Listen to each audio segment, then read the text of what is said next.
Terima kasih Anda masih menyaksikan Kompas Petang, Saudara. Polda Nusa Tenggara Barat resmi menahan Bribtu Rizka Sintiani usai ditetapkan sebagai tersangka dalam kasus kematian suaminya sendiri, Brigadir Esko Faskareli. Kepala Bidang Humas Polda NTB, Kombes Muhammad Khalid membenarkan penetapan tersangka Rizka setelah penyidik melakukan serangkaian gelar perkara. Jenazah Brigadir Esko ditemukan di kebun tak jauh dari rumah Rizka di kawasan perbukitan di Kecamatan Lembar, Lombok Barat pada 24 Agustus lalu.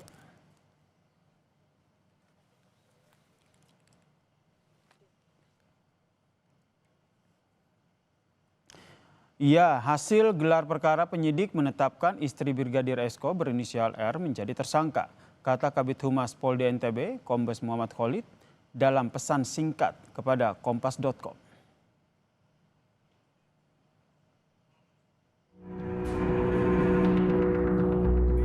Kematian Brigadir Esko Faskareli, anggota Polsek Sekotong, Lombok Barat, NTB menemui babak baru.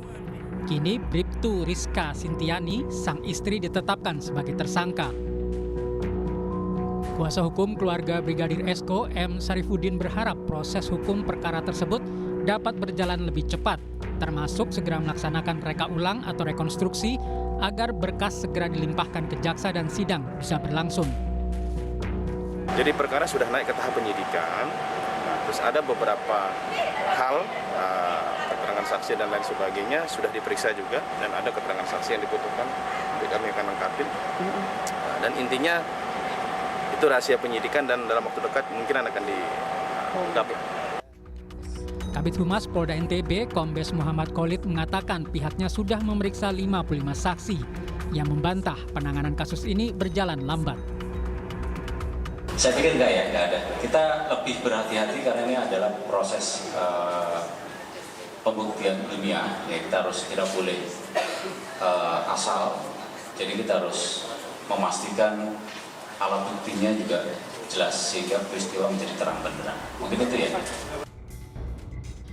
Sebelumnya, Brigadir Esko Faskareli dilaporkan hilang kontak pada 13 Agustus 2025. Keluarga lantas mencari ke beberapa tempat. Brigadir Esko akhirnya ditemukan dalam kondisi tak bernyawa di perkebunan warga yang berjarak 50 meter dari rumahnya di Dusun Nyiur Lembang, Lembar, Lombok Barat, Minggu 24 Agustus. Jenazah korban langsung dibawa ke Rumah Sakit Bayangkara. Hasil otopsi mengungkap ada tanda kekerasan akibat benda tumpul di leher korban. Bribtu Rizka berprofesi sebagai anggota kepolisian yang bertugas di Humas Polres Lombok Barat. Sementara sang suami adalah anggota Intel di Polsek Sekotong. Tim Liputan Kompas TV. Saudara, teka-teki kematian Brigadir Esko Faskareli perlahan menemukan titik terang, Saudara.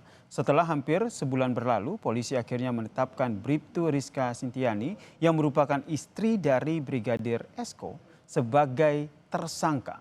Lalu apa motif dari kasus ini? Kami membahasnya bersama dengan psikolog forensik Mas Reza Indragiri yang telah bergabung bersama kami di Kompas Petang. Selamat petang, Mas Reza.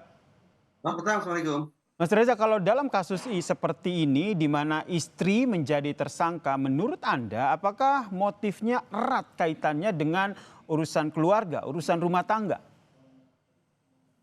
Memang spekulasi yang lebih patut dikedepankan adalah kemungkinan motif emosional. Berarti ada sangkut pautnya perbuatan pidana itu dengan suasana hati tertentu. Entah suasana hati yang sifatnya amarah, cemburu, dendam, sakit hati, atau apapun sifatnya, ketimbang motif yang lain yaitu motif instrumental. Bukan berarti serta-merta motif instrumental bisa kita nihilkan, itu tetap harus diinvestigasi oleh pihak polisian. Tapi sekali lagi, dalam situasi semacam ini ketika pelaku adalah perempuan dan korban adalah laki-laki, apalagi mereka memiliki ikatan suami istri, maka patut kiranya kita berspekulasi lebih kedepankan kemungkinan adanya motif emosional. Motif emosional ya, begitu. Kemudian pada temuannya ada dugaan penganiayaan di sini. Pertanyaannya, apakah ada kemungkinan pelaku ini lebih dari satu? Itu berarti istri korban ini memang bekerja sama dengan pihak lain. Karena sebagian kalangan acap kali berasumsi bahwa setiap kali terjadi pidana maka pelakunya niscaya laki-laki dan korbannya niscaya perempuan. Maka peristiwa semacam ini barangkali akan tampak mengejutkan. Bagaimana mungkin kemudian seorang perempuan dianggap bisa melakukan kejahatan laki-laki sebagai korbannya. Tetapi dengan melakukan otopsi terhadap kondisi korban, kepolisian tentu saja akan bisa menyimpulkan apakah perlakuan yang dikenakan kepada korban cukup dilakukan oleh seorang saja, yaitu misalnya istrinya, atau dengan melibatkan pihak lain. Bisa saja dilakukan sendirian, misalnya ya, kita bayangkan bahwa sang istri terlebih dahulu membubuhkan racun kepada minuman atau ke dalam makanan yang dikonsumsi oleh korban. Dalam kondisi lemah, dalam kondisi tidak berdaya, dalam kondisi tidak bisa melakukan perlawanan, maka relatif mudah bagi pelaku untuk kemudian melakukan tindakan selanjutnya, menghabisi korban dan menghilangkan barang bukti dengan cara membuang tubuh korban sejauh-jauhnya. Ini kemungkinan Tapi ya, salah seandainya satu hal yang kita bisa dilakukan membayangkan ya. bahwa ternyata pelakunya ada lebih dari satu, itu masuk akal. Karena sekali lagi, kita menganggap perempuan secara umum barangkali punya kondisi fisik yang lebih lemah daripada laki-laki. Mereka tidak cukup punya kesanggupan untuk melakukan konfrontasi yang frontal terhadap laki-laki, maka dibutuhkan keterlibatan pihak lain untuk menyelesaikan aksi kejahatan yang dia lakukan.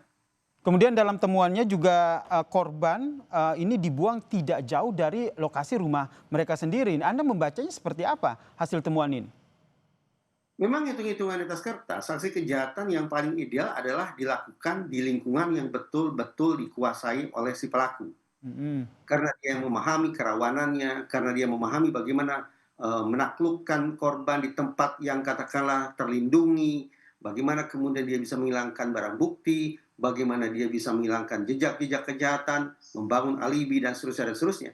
Jadi hitung-hitungan di atas kertas memang masuk akal sekali lagi, kalau tindakan untuk menghabisi korban, berikut upaya untuk menghilangkan barang bukti berupa menghilangkan tubuh korban, memang dilakukan di tempat yang sungguh-sungguh dikuasai oleh pelaku. Sebagai bagian dari upaya untuk menghilangkan barang bukti begitu. Kemudian informasi yang disampaikan oleh kepala desa setempat ini yang menyatakan bahwa sang istri ternyata tidak pernah melapor kalau suaminya ini belum pulang. Apakah ini bisa dibilang Mas Reza sebagai bagian dari memang sudah direncanakan? Ada perilaku yang di luar kelaziman bahwa ketika pasangan menghilang dalam jangka waktu yang cukup lama, tapi ternyata tidak ada upaya untuk mencari, melapor, mencari pertolongan, dan seterusnya, maka patut kiranya kita anggap itu sebagai sekali lagi sebuah perilaku yang tidak lazim, perilaku yang janggal. Pada titik itulah masuk akal kalau kemudian pihak kepolisian melakukan investigasi termasuk dengan menjajaki kemungkinan bahwa pelaku tak lain tak bukan adalah orang yang kenal dekat dengan korban. Kemudian Mas Reza, kasus ini kan bisa dikatakan hampir lebih dari 1 bulan meskipun dari Polda NTB sendiri sudah membantah kalau proses hukum kasus ini berjalan lambat. Apa yang Anda cermati dari bagaimana akhirnya polisi mengusut kasus ini? Semestinya teman-teman di kepolisian tidak usah terlalu kecil hati kalau ada anggapan dari publik bahwa otoritas kepolisian relatif lamban dalam mengungkap kasus-kasus pembunuhan. Karena ada angka global yang menunjukkan bahwa keberhasilan pengungkapan kasus pembunuhan pada tahun-tahun belakangan ini memang sekitar 40% lebih rendah daripada pengungkapan kasus yang sama sekitar 50 tahun yang lalu. Ini menunjukkan bahwa tingkat kompleksitas kasus pembunuhan dari waktu ke waktu semakin tinggi dan boleh jadi tingkat kecakapan personil polisi untuk mengungkap kasus yang makin kompleks itu ternyata tidak bisa mengimbangi. Karena itu sekali lagi tidak usah terlalu katakanlah berkecil hati ketika publik menuding ini dan itu. Namun saya memilih untuk membangun asumsi bahwa pihak kepolisian mencoba untuk bekerja dengan ekstra hati-hati. 3P.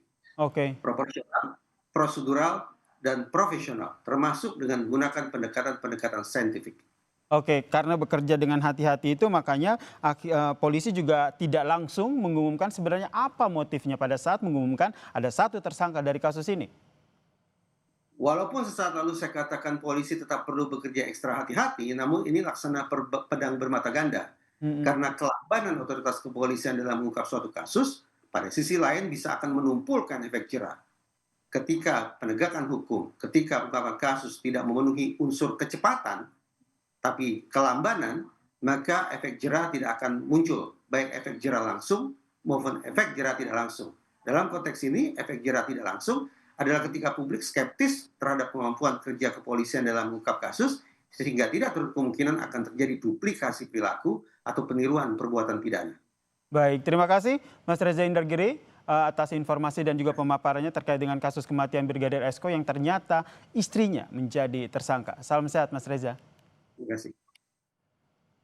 Dan saudara, usai jeda Kompas Petang akan hadir dengan informasi soal kelangkaan stok BBM non-subsidi di SPBU swasta membuat pemerintah membuka izin impor tambahan bahan bakar minyak melalui PT Pertamina.